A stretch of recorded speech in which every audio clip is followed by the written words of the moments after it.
Welcome, my name is Catherine. This is part 5 of showing 60s and 70s records in my collection. And the first one I'll show today is Steely Dan's debut album, Can't Buy a Thrill. This was released in November of 1979 on the ABC label. Mine is a reissue, it's on the MCA label, and in March of 1979, MCA bought out ABC. So I'll show you my vinyl copy.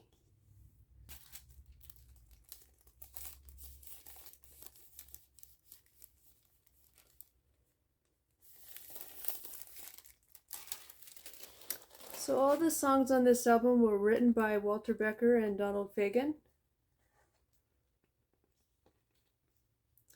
And the singles on this album are Do It Again, which reached number 6 in 1973, and Reeling in the Years reached number 11. We also have the song Dirty Work with lead vocal by David Palmer.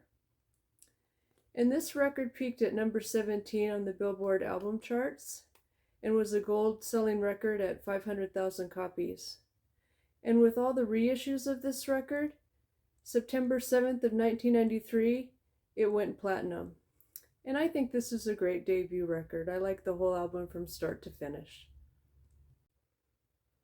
The second album I'll show today is Steely Dan's album Asia, their 6th studio album.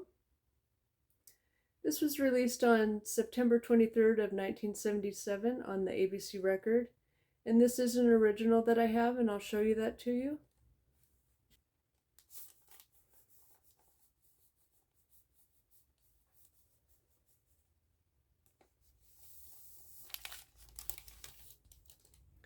So on this album, band leaders Donald Fagen and Walter Becker pushed Steely Dan a little bit further.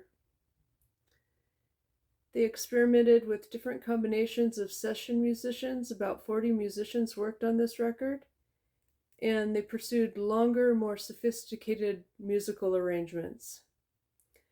And the singles on this album are Peg of November of 1977, Deacon Blue, and Josie. And Peg is my favorite song on this album. The album Asia peaked at number 3 on the Billboard 200 album chart, and it went 2 times platinum. And at the 1979 Grammy Awards, Asia won Best Engineered Recording by Bernie Grundman. And in 2010, the RIAA selected this album for preservation in the Library of Congress. It's considered being culturally, historically, and artistically significant. And another Steely Dan album I have is a CD I picked up at my local record store. This is on the MCA label. And this is a reissue. This is a Columbia House Club. And the CD originally came out in 1985. It does have liner notes and lists all the songs. And it's a red CD. So what this does for me is it gives me a couple other singles I like. The first one is Ricky, Don't Lose That Number. And that piano introduction is sampled from an album from the 60s. It's a jazz standard by Horace Silver. And the song is called Song for My Father. And this song reached number 4 on the Billboard Hot 100. I also like the song Hey 19 off the Gaucho album that reached number 10, and the song My Old School. So I enjoy Steely Dan's music, and I'm glad I have these in my collection. They're my favorite 2 Steely Dan albums. The last album I'm going to show today is Supertramp's Breakfast in America. I found this nice copy at the Goodwill, and it's their 6th studio album. It was released March 16th of 1979, and it's on A&M Records, and I'll show you this.